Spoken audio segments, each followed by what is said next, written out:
안녕하십니까. 오늘은 네 번째 주제 삼국통일과 발해 건국 중에서 신라와 발해의 문화의 특징에 대해서 알아보도록 하겠습니다.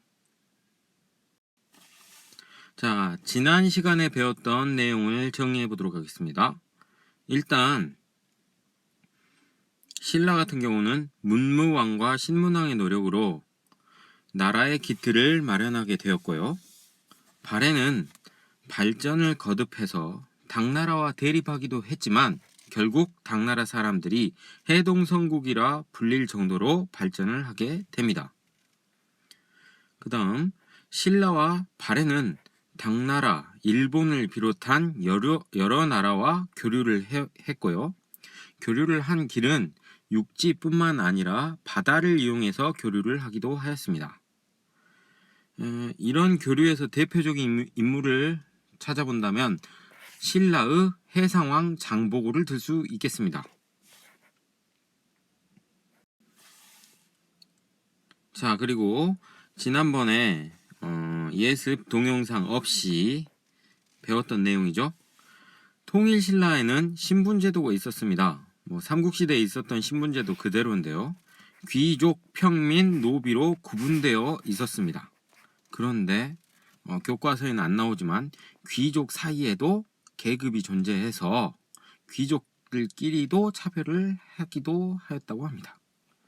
자, 그러면 통일신라의 귀족은 어떻게 살았냐? 넓은 토지, 많은 노비를 가지고 있었고요. 화려하고 풍족한 생활을 했습니다. 쌀밥을 숯에다가 지어 먹기도 하고요. 이런 화려하고 풍족한 생활을 했고요. 기와로 지붕을 이은 기와집에서 살았습니다. 그에 비하면 평민은 농사를 지어야 했고 나라에 세금을 바쳐야 했으며 국가에서 동원하면 군대에 가야 한다던가 궁궐이나 건축물, 다리 같은 것을 놓는 일에 동원이 되기도 하였고요. 평민들은 초가집에서 살 수밖에 없는 어려운 생활을 했습니다. 자, 발해 사람들은 주로 추운 지방에 살기 때문에 잡곡이나 해산물을 먹었고 가축을 길렀습니다. 발해의 귀족도 역시 신라의 귀족들처럼 화려하고 풍족한 생활을 했는데요. 이 신라나 발해 두 나라 다 불교를 중시해서 불교 문화재가 많습니다. 그리고 이 불교와 관련해서 불교 발전에 관련해서 중요한 인물을 두 사람 꼽는다면 신라의 원효와 의상 스님이 있습니다. 원효는 원효대사, 의상은 의상대사라고 불리기도 하는데요. 이 두 사람이 신라 불교의 발전에 굉장한 역할을 합니다.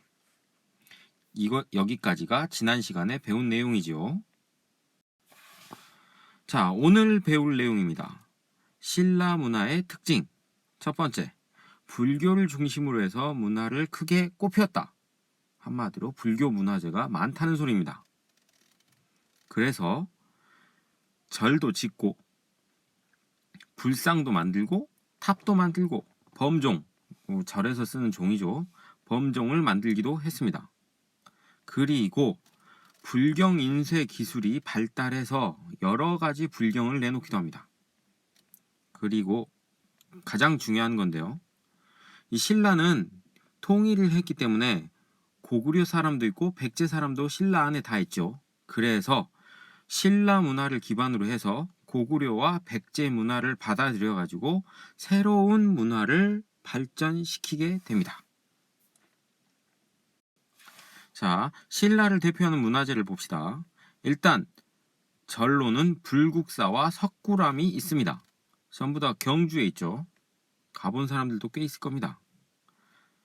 안 보신 분들은 교과서를 참고해 주시기 바랍니다. 교과서에 사진들이 아주 잘 나와 있습니다. 탑으로는 석가탑과 다보탑이 있는데 이거 둘 다 3층 석탑이고 나무로 된 탑입니다.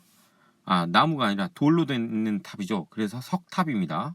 그리고 불국사 안에 있는 석탑들입니다. 그리고 불경으로는 가장 대표적인 불경이 무구정광 대다라니경이라는 불경이 있는데요. 나무로 인쇄한 이 지구상에서 가장 오래된 인쇄물이 바로 이겁니다. 무구정광 대다란이경, 불경입니다. 신라 시대에 만들어졌고요. 지구상에서 가장 오래된 인쇄물이라고 보시면 되겠습니다. 그리고 범종, 절에서 쓰는 종 중에 가장 유명한 건 성덕대왕 신종, 일명 에밀레종, 성덕대왕 신종이 있습니다. 자, 그리고 경주 같은 경우는 도시 전체가 역사 유적지이라고 해도 과언이 아닐 정도입니다. 그래서 경주 역사 유적 지구 같은 경우는 세계 문화유산에 등재되어 있습니다. 자, 이제 발해 문화의 특징에 대해서 알아보겠습니다. 발해는 고구려의 문화를 바탕으로 해서 발해가 고구려를 계승하고 있다는 건 알고 있죠. 고구려의 문화를 바탕으로 당나라의 문화와 말갈의 문화를 받아들여 가지고 문화를 발전시킵니다. 그래서 발해의 중심지였던 상경 같은 경우는 발해의 문화재가 아직도 많이 남아 있습니다. 물론 상경은 지금 현재 건물의 흔적이 많지는 않습니다만 문화재들이 땅속에 많이 있습니다. 그리고 발해도 마찬가지로 불교를 중시해서 불교 관련 문화재들이 많이 있습니다. 자, 발해를 대표하는 문화재를 봅시다. 교과서에 나와 있는 발해 석등이나 돌우물, 그리고 상경 성터 등이 있습니다. 근데 발해 같은 경우는 나중에 나라가 다른 민족에 의해서 망하기 때문에 이 도시가 보존이 되지 못했습니다. 그래서 지금 현재는 남아있는 건물이나 유적은 많지 않습니다. 하지만 그래도 발해를 대표할 만한 문화재는 석등, 돌루물, 상경, 성터 같은 게 있고요. 발해 문화를 이해하는데 가장 중요한 문화재라고 할 수 있는 게 바로 정효공주의 묘입니다. 이 묘는 발해의 선왕의 딸인 정효공주라는 공주, 그러니까 딸이죠. 딸의 묘인데 이 묘는 좀 벽화도 화려하게 장식이 돼 있고 뿐만 아니라 당나라식의 벽돌이 쌓여 있는데 천정은 또 고구려식입니다. 거기에다가 무덤 위에는 불교식 탑을 세워서 고구려 문화를 바탕으로 당나라 문화를 받아들였다는 것이 여실히 드러나는 묘지이기도 하고, 그 무덤 안에 있는 벽화를 통해서 그 당시 사람들의 생활 모습을 이해하는데 아주 도움이 많이 되는 묘입니다.